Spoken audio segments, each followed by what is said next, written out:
The Japanese yen is at a 40-year low. So, if you're planning a trip to Japan, should you buy yen now or wait and hope it gets even cheaper?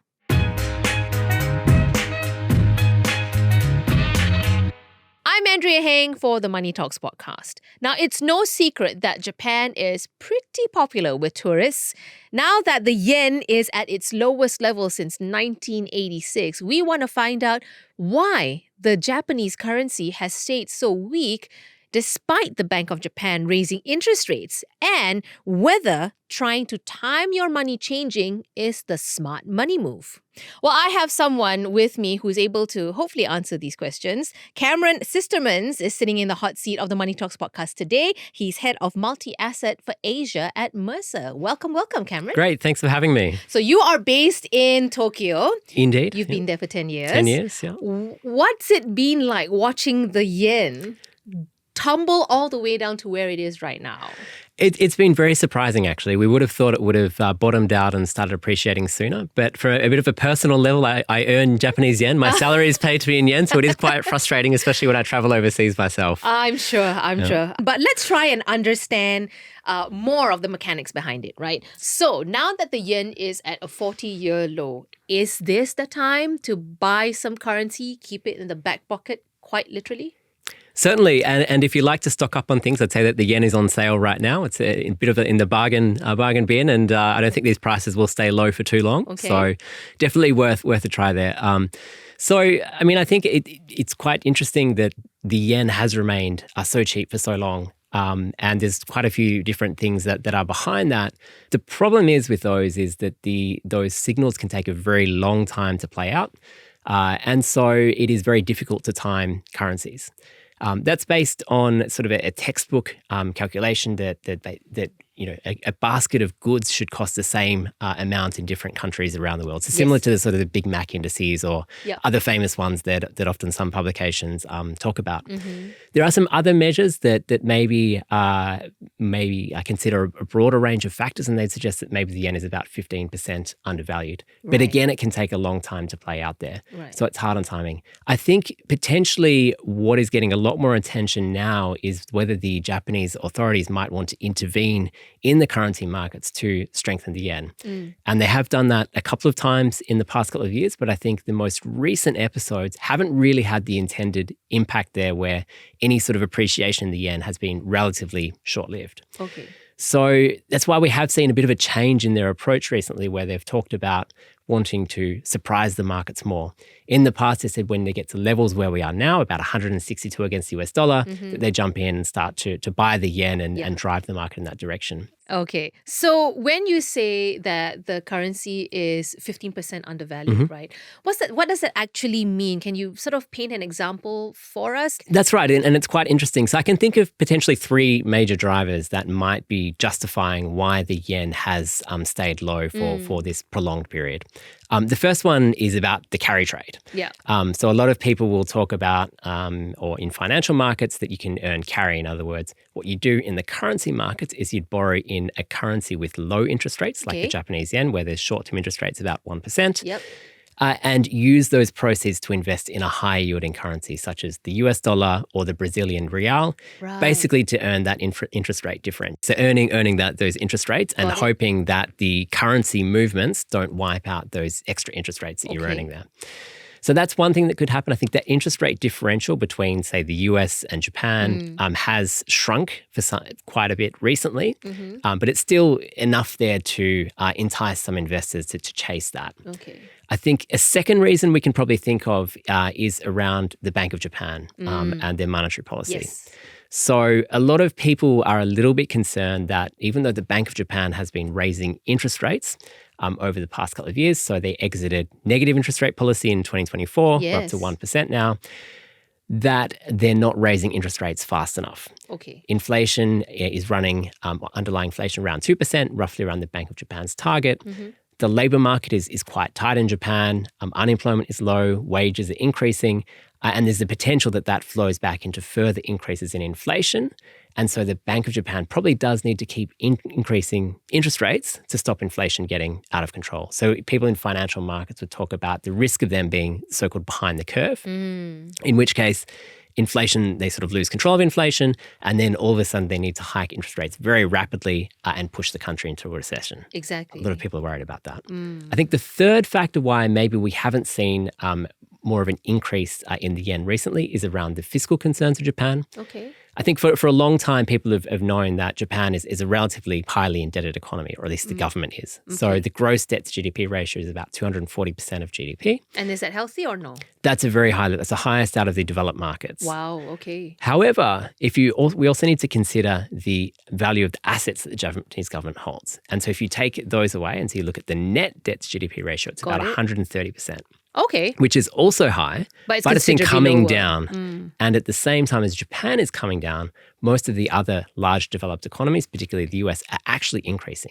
So it's not that much worse off than a lot of the other economies now. So I think one of the key reasons Singaporeans enjoy going to Japan so much is the currency exchange. Yep. While the yen is at its lowest, the Singapore dollar has also strengthened. We move our policy band, etc. And I think you know the drill. Yep. But how much will it actually make a difference? And is the timing going to matter? Say 5 months from now, it's going to be the December holidays. If I change my money now to yen and stock up on that yen for the December trip, is that going to make any difference really to my pocket? Potentially it could. And the way that I would sort of frame the answer here is that it's possible that the yen does continue to stay cheap, or it might become a little bit cheaper.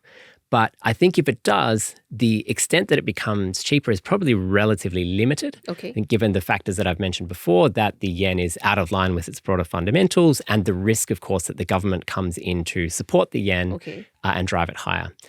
So if we do actually get the yen start to move, I think what can happen is it can move quite substantially and also very quickly. And so if you have a known yen expense in the near future, such as for a holiday in December, it's probably a good time to lock in that exchange rate now, particularly when it is so cheap. Okay.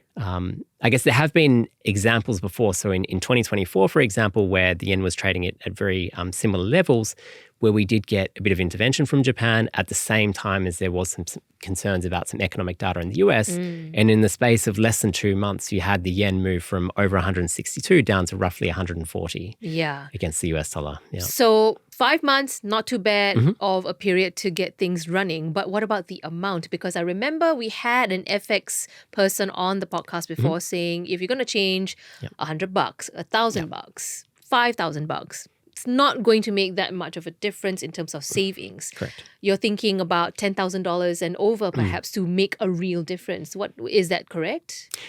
I think it depends. So what I'd say is if you have a known expense in Japan coming up, so we talked about a holiday, or for example, if someone wants to send their kids to university in Japan and they have to pay university fees in Japanese yen. And that's expensive? That's expensive. It's probably a good time to lock it in. Okay. Having said that, I think if you don't have any known sort of expense in Japanese yen coming up, if you're just a regular sort of saver here in Singapore, there's probably better things that you could do with your money, to invest for the long term. Right. So this is a question that I think some of the members of the team are asking for personal reasons. Yes. If I need, say, $3,000 worth of yen for my next trip, would you generally recommend exchanging it all at once or in stages? So I think in the case of the yen where we are now, I think it's probably safe to do it in one hit because it is so extremely low. Yeah. But I think the general principle, if you were looking at planning a trip somewhere else, maybe to, France and you want to buy some euros, or to the US and buy some US dollars, in those cases, because those currencies are less extremely valued compared to the Singapore dollar, it might make sense to diversify your risk and change it in a series of transactions as opposed to one hit. Okay. I want to go back to the carry trade conversation here, Cameron, because I'm personally very fascinated by it. Why is it that the carry trade that we hear about so often only really involves the yen? I mean, there are plenty of other currencies out there that are sort of undervalued. I can think of the yuan renminbi, for example, as one of them. Why is the yen that much more attractive as a carry trade compared to many other undervalued currencies out there that are, within considerable status in the currency basket, the global currency basket? So I think a couple of things. One is it's certainly about the level of interest rates. Even if a currency is undervalued, if the level of interest rates are very low, then it's inexpensive to short that currency and buy something that's higher yielding. Okay. So if we look across all of the developed market currency basket, what currency traders often talk about as a G10 currency basket, the aside from the Swiss franc, that the yen has the lowest interest rates. So there's a fair question of why not use the Swiss franc as a short for your carry trade. I think some people are doing that, but the yen is a little bit more popular. The other thing is potentially about liquidity in terms of it's easy to trade large amounts and it's freely traded There's around the enough clock. yen in the market to play with. Exactly. So they're probably the two key reasons why the yen seems to be the most popular sort of trade to short there. That's good. That's good to know. Out of all the factors that you recited earlier of why the yen is so weak at the moment, so many things going on, right? Any one of those do you think can be resolved at least within the next 6 months to a year? So I think the carry trade will probably continue, but those interest rate differentials will continue to decline. Probably, as we'd say, the Bank of Japan is likely to hike interest rates. In the case of the US, we think the Federal Reserve is most likely to be on hold. Having said that, we've got a new governor. He's sounding a little bit hawkish. Yeah. So there is still the possibility of hikes there. But I think if the Fed does hike, they're not going to do it just once. Central banks tend to move in cycles and they'd probably go 2 or 3 times. But that's probably more of a risk than our base case. Okay. I think one thing which probably the government can try and control in Japan a little bit more is the narrative around fiscal policy, of giving the market more confidence that they are committed to reducing debt to GDP over time, hitting their budget targets, by, for example, stepping away from some of their commitments, such as cutting the consumption tax down to effectively zero, and reducing sort of energy subsidies and things like that. I think that would give the bond markets and FX markets confidence that they're not going to be reckless, and that would probably drive the yen a little bit higher. So if someone listening in right now is not really paying attention to currency trades, because it sounds like a real nightmare if you ask me. What are the 3 biggest factors they should pay attention to before changing money? Sure. So I think if we go back to the example of someone who's going on holidays, I'd maybe change it to two answers. So one would be about the size of the risk that you're taking there, which I'll explain in a moment, and the other one is about the timing. In terms of the size of the risk, I think when you're planning a holiday, it's helpful to sort of think about, for example, what proportion of that cost is denominated in your home currency, so Singapore dollars. So typically that would be, I guess, your airfare, maybe your travel insurance. What can be denominated in either currency? So typically your hotels, where if you pay in advance, you'll probably pay in Singapore dollars. If you pay when you get there, you're probably paying in local yen. currency, And then obviously the things that have to be in the foreign currency, the Japanese yen. So obviously your food, your meals, shopping, attractions, tourist things, that sort of stuff. And so it's helpful to look at that breakdown of what is the size of the risk that you're taking in terms of what's denominated in Singapore dollars versus Japanese yen as a size of that total budget, to give you an image of how much risk you're taking there. And then you can sort of do some mental maths of, okay, if the yen moves 10% or 20% against me, this is how much more my holiday is going to cost me, or how much less fun I can have. Yes, that's right. Yeah. So that's one thing. The other one would be about the timing as well, I'd say. And so if you're going next week or next month, it probably makes sense to change now.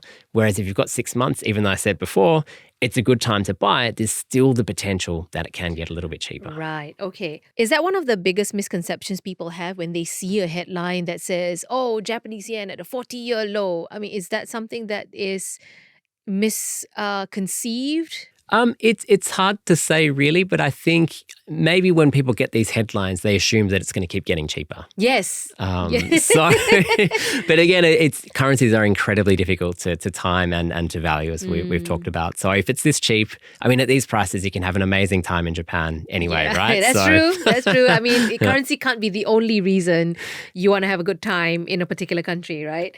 So then how can I tell if a trend like this is going to be for the longer term? I mean, are there any signs I can pick up as a layman to say, oh yeah, maybe I can wait. I can wait for a little longer. It might get cheaper. Are there clues that we can glean? Yeah, I think I would point to the other things that we're seeing in Japan in financial markets. And I think some of those might be in the news that sort of ordinary people would be reading about, where, for example, Japanese stocks have done very well in the last couple of years. And I think some of that has been a structural shift in the economy where a lot of the Japanese companies are becoming more profitable again, but also things about corporate governance that, companies are acting in the best interests of shareholders. That's driving increased interest from foreign investors and supporting Japanese equities. Okay. Also bond yields as well. So not just the short-term interest rates, but a 10-year bond yield in Japan, now close to 2.7%, started the year at about 2% this year and something like 1% at the start of last year. There's been quite a big increase there, largely as I think the Japanese economy has normalized. And so I think as we've had the stock market come back, the bond market come back, the next step is probably the currency market. And there is also a link there, I think, for a lot of Japanese investors that during the period of low interest rates and low returns at home were forced to invest overseas in order to earn a reasonable return. Right. Now they don't really need to take the same degree of risk, particularly for, say, an insurance company or a defined benefit pension in Japan that has a return target that's often linked to long-term bond yields. And so if they can bring their money back home and earn that just by sticking it in Japanese government bonds, there's less incentive for them to invest overseas in higher risk assets. Right. And potentially, if we start to see that reshoring of those assets, that could be another driver for the yen to appreciate going forward. So it's all about keeping the availability of cash within the Japanese market, essentially, right? That's what it's about. Exactly. So if they brought that money back, that could really drive things higher. Okay. So, I know you said many times during our conversation that currencies are notoriously difficult to predict and just really hard to read, essentially. But I have to ask, are there currencies that are perhaps more predictable than others? Yes. I would imagine the Sing dollar is one of them. It is to some degree. Okay. And I guess Singapore is quite unique in terms of how monetary policy is set here, where in most other countries they'll be using short-term interest rates, whereas the MAS in Singapore is basically targeting, the currency, the exchange rate there. So it is relatively predictable due to that. Okay. An example of a currency which is very predictable would be something like the Hong Kong dollar, where it is pegged to the US dollar. For example, the Hong Kong Monetary Authority set the exchange rate to be between 7.75 and 7.85 Hong Kong dollars to the US dollar. Got it. If it goes to either end of that, they'll intervene in the currency market to keep it there. Okay.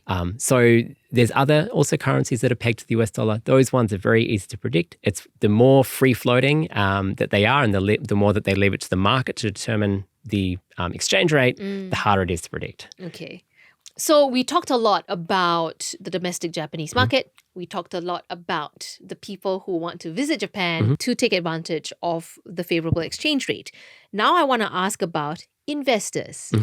So we know that as part of a diversified portfolio, there are retail investors and institutional investors as well who do have holdings in Japan. And now that the yen is at a low, that's certainly going to, be a hit for your yields, right? And your earnings. I mean, talk to us about the investors' concerns, making them, are they nervous about what they're getting out of their Japanese investments? So I think if you've already got money in Japan, that you're already on the right side of the trade here by having exposure to a very cheap asset. And so if you're holding Japanese stocks, for example, you can earn the return from the equities, obviously the dividend and the price appreciation. And assuming that you haven't hedged the currency risk away, you actually have more upside potentially than a Japanese investor that might hold those same Japanese stocks due to the potential currency appreciation. Got it. I'd also say that if you're holding bonds, again, because the yield has increased quite substantially now, for, as I mentioned before, a 10-year bond yield about 2.7%, a 30-year is close to 4% now, you can actually get a reasonable yield there, whereas that wasn't the case a couple of years ago, and you're actually probably in a better situation than you were before. Okay, and if I don't have any Japanese holdings now, but I am looking to buy some Japanese stocks because of the currency, making it cheap. What's the advice there? So, I mean, we look at the Japanese market in aggregate, and we have a reasonably positive view on that. I talked before about how corporate governance has really driven an increase in potential returns for Japan as companies are acting in the best interests of their shareholders now, whereas governance was a bit of a concern a few years ago. But I think I also talked about the increase in inflation. And if we think increase in inflation is actually correlated with higher levels of corporate profits as well. And that provides a better incentive for companies to allocate their capital effectively in terms of investing in new output or avoiding sort of wasteful projects just because you can fund things very cheap. And so we're seeing an increase in profitability of Japanese companies. So for those reasons, we see some upside. But also, I think there's also a lot of Japanese companies that are embedded in, for example, different parts of the AI value chain now as key inputs there, which does also provide some upside as well. Okay. So between the mindset of the traveler planning the Japanese trip versus the investor either about to step into the Japanese market or already having holdings, listening to this conversation right now, what is the biggest difference between these two mindsets, these two approaches? Do we have to put on different hats? I think they are quite different. So I think the holiday mindset is, there's a couple of points there. One is it's a fixed date. You know that your holiday is in 3 months or 6 months. You sort of know what your risk is, and then it's a one-off event. You don't have to worry about it much. On the other hand, if you're looking at this as an investor, you need to obviously think about it on an ongoing basis. It's not a one-off event. You might be investing over multiple years when various different things can happen. You'd also need to think about how that fits into your overall portfolio. So the risk that you're taking with the yen or the Japanese stocks, how that interacts with the other stocks, bonds, property that you have in your portfolio and the diversification there. So it is a much more complex picture in that case. Different kinds of wallets. Exactly. And different uses for it. Here's hoping that this episode leaves listeners with a clearer sense of how to navigate what's happening in the Japanese yen. It's not all doom and gloom. I think there is some upside. Thanks for sitting here and coming all this way from Tokyo, by the way, to talk to us about this. It was a really important lesson for us all. Good to have you. Thank you for having me. And thank you to our Money Talks community as well for tuning in. I'm pretty sure you were very invested in this episode. In the meantime, I also want to speak with you and ask you what your currency habits are, right? If you're planning a trip to a place like Japan, where the currency is so favorable to us here in Singapore, do you tend to change it all at once? Or are you the kind that does what Cameron was just describing, right? Doing it in phases, watching where the money goes. Is it going to go further down or up? Do you lock in? Let me know what you do. Tell us in the comment section wherever you are listening to us from. You can also email us directly at cnapodcasts@mediacorp.com.sg. And if you have any other topic suggestions, anything else, any questions that you want to ask us, feel free to drop a note there as well. My name is Andrea Heng, and I'm signing off for the Money Talks podcast.